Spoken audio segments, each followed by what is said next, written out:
Le conseil en bref vous est présenté par la MRC de la Côte de Gaspé.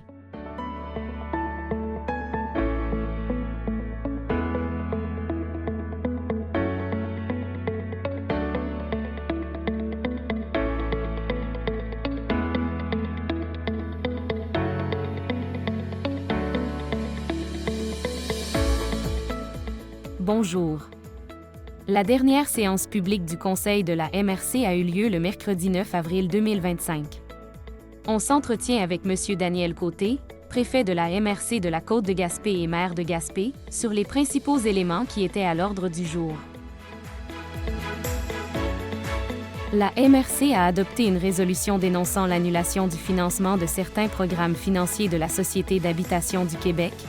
Qu'en est-il?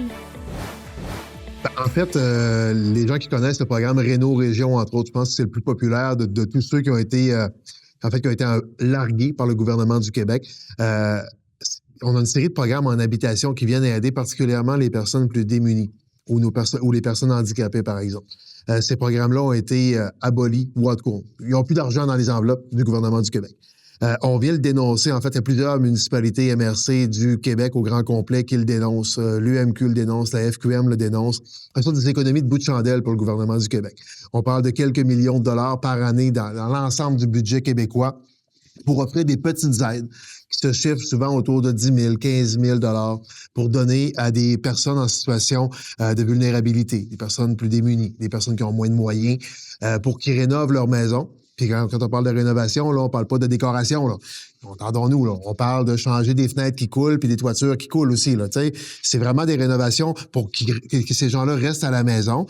L'effet qui est intéressant, c'est que les gens peuvent demeurer dans leur domicile, sur leur propriété. L'autre effet qui est intéressant, c'est que ça crée moins de pression sur le logement dans un contexte où on est dans une crise du logement à la grandeur du Québec. Fait que, bref, c'est une décision qui est boiteuse, qui est malheureuse, qui n'a aucun sens de la part du gouvernement du Québec présentement. Au lieu de donner des sommes qui sont de 10-15 000 $ à des familles démunies pour les garder dans leur domicile, peut-être que le gouvernement préfère mettre 250 000, 300 000 $ la porte dans du logement social. Faites-moi le calcul, là, vous allez voir que ça n'a pas de bon sens. Il n'y a rien qui ne justifie l'abandon de ces programmes-là. Je parle de Réno-Région. Je pourrais parler de l'amélioration des maisons d'hébergement, le programme Pyrotite, le programme des petits établissements accessibles pour nos commerces qui se rendent accessibles. Nos petits commerces, là, je parle pas des multinationales, je parle des petits commerces de proximité qui veulent se rendre accessibles pour les personnes à mobilité réduite. On a passé le coup près là-dedans aussi. Il y a plein de programmes qui sont abandonnés présentement. Je comprends l'exercice de rationalisation budgétaire du gouvernement du Québec, mais je pense pas que ça devrait se faire à coup d'économie de bout de chandelle sur le dos des personnes démunies. Fait que messieurs, madame, tout le monde, ceux qui avaient l'intention de faire une demande de subvention dans le programme Réno-Région ou les programmes similaires cette année, oubliez ça, mais venez pas me dire ça à moi. Allez dire ça au gouvernement du Québec. C'est pas nous qui avons coupé. Nous, on administre ce programme à la MRC et dans nos municipalités locales. Mais nous, on administre un programme quand il y a de l'argent dedans. Là, il n'y a pas d'argent dedans. Le gouvernement a décidé de faire des économies de bout de chandelle sur le dos des démunis puis sur le dos de nos aînés. On verra plus tard s'ils remettront d'argent dans ces programmes-là. J'ose espérer que oui, parce que l'effet est drôlement intéressant. Fait que c'est plate, mais c'est ça. Fait qu'on le dénonce fermement. La MRC a adopté un rapport d'activité du Fonds Région et Ruralité, volet 2. Que contenait ce rapport? En fait, le volet 2 du Fonds Région Ruralité, c'est les sommes. En fait, c'est le fonctionnement globalement de notre MRC. Ce volet-là nous permet de redistribuer de l'argent dans la communauté, mais permet aussi d'assurer le fonctionnement d'une bonne partie de la MRC, l'emploi des quotes-parts municipales qui sont versées à la MRC pour son fonctionnement. Globalement, pour 2024, notre MRC avait reçu près d'1,7 million du gouvernement du Québec pour l'ensemble de ses programmes d'aide financière, je dirais, réguliers. Et pour son fonctionnement. Fait que globalement, on a 737 000 qui ont été versés en subvention à 89 projets d'entreprises, d'organismes ou d'événements du territoire. On a près de 200 000 qui ont servi à financer 6 ententes sectorielles en culture, en transport, en économie sociale, par exemple. Et il y a 12 projets de concertation régionale qui ont été subventionnés aussi à même ce prêt de 200 000 $-là, dont des enveloppes pour le regroupement des MRC de la Gaspésie, pour la Chambre de commerce de la Côte de Gaspé, entre autres. De l'ensemble de l'enveloppe de 1,7 million, on a un peu plus de 600 000 qui a été utilisé dans le fonctionnement de l'organisation comme telle, donc principalement en main-d'œuvre, en salaire, et 118 000 en dépenses administratives.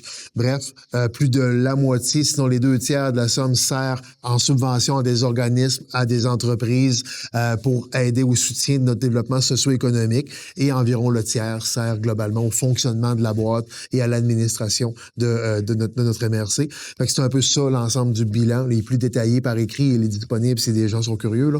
Mais globalement, c'est un peu comme ça que ça fonctionne. Et notre MRC ne fait pas exception, là. Ça fonctionne à peu près comme ça dans la plupart des MRC. Quoique nous, globalement, on n'est pas la MRC la plus staffée au Québec, loin de là. Et donc, on redistribue probablement une plus grande proportion du FRR dans le milieu, dans des entreprises, dans des organismes, et un peu moins dans l'administration que la moyenne des MRC du Québec, à ma connaissance, à tout le monde. Fait que voilà un peu le bilan du FRR volet 2. Le Conseil a octroyé près de 100 000 $ en subventions à 3 nouveaux projets. Lesquels? En fait, on parlait du FRR volet 2 dans la réponse précédente. Bien, l'un des éléments du FRR volet 2, ce sont les programmes de subvention. Donc, dans la dernière séance du Conseil, on a octroyé près de 100 000 $. En fait, c'est 93 954 $ en nouvelles aides financières. Les 3 projets qui ont été retenus cette fois-ci, et à Destination Gaspé pour la mise en marché du projet de la capitale québécoise des pêches maritimes. Destination Gaspé a reçu le mandat de la ville de Gaspé pour opérer le nouveau site de la capitale des pêches. Donc, 50 000 $ pour la mise en marché, c'est-à-dire mettre en place le site comme tel, le commercialiser, attirer du monde pour éventuellement générer de nouveaux revenus pour faire l'opération du site. Donc, 50 000 $ dans le fonds de soutien au projet structurant. On a aussi la coopérative de solidarité Tadasana Yoga qui reçoit 35 000 $ pour le démarrage de sa coopérative de solidarité. Ils ont un projet de cours de yoga au centre-ville de Gaspé. Là aussi, l'argent vient du fonds de soutien au projet structurant en aide au démarrage. Et le 3e, c'est le projet pilote de Cohabitat Gaspé, qui est un nouveau modèle d'habitation qui va être testé. En fait, on est en mode étude préliminaire actuellement. Dans ce cas-ci, c'est le projet se qualifie pour 8 954 $ précisément. Ça va servir à payer une partie des études préliminaires pour mettre en place un projet pilote, je dirais, de nouveaux modèles d'habitation. Donc, le projet Cohabitat Gaspé. Dans ce cas-là, l'argent provient du fonds de soutien à l'expertise externe.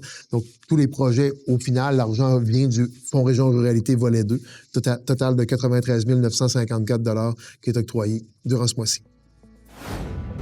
Y a-t-il d'autres sujets que vous aimeriez souligner? Bon, en fait, je vais me limiter à dire que la prochaine séance publique de la MRC aura lieu le 14 mai 2025 à 17h, ici même à l'Hôtel de Ville de Gaspé. Les gens sont toujours invités, sont toujours les bienvenus. On voit pas souvent du monde dans les séances de la MRC, mais ça serait quand même agréable d'avoir des gens. C'est des gens qui ont des questions à poser à leur MRC. Nous, on est ouverts à répondre à toutes les questions en toute transparence. Comme il n'y a pas beaucoup de monde, c'est un peu pour ça qu'on fait les capsules. Je pense qu'on vient synthétiser beaucoup l'information et peut-être la synthétiser d'une part et expliquer davantage certaines décision du conseil de la municipalité de la MRC qu'on fait. Enfin, on donne souvent moins d'explications en séance publique de conseil qui est plus qui est plus tac là. Mais ça nous permet de le faire. Mais s'il y a des gens qui ont des questions par rapport aux séances précédentes ou aux séances qui auront lieu dans le futur, gênez-vous pas. On est là pour ça, on est là pour vous. Et sinon, entre-temps, bon, on est toujours, tous les élus sont disponibles via les plateformes sociales, par courriel ou dans les hôtels de ville respectifs. L'équipe de la MRC est disponible également pour répondre à vos questions, accompagner vos projets. N'hésitez jamais à nous rejoindre. Merci beaucoup et à très bientôt.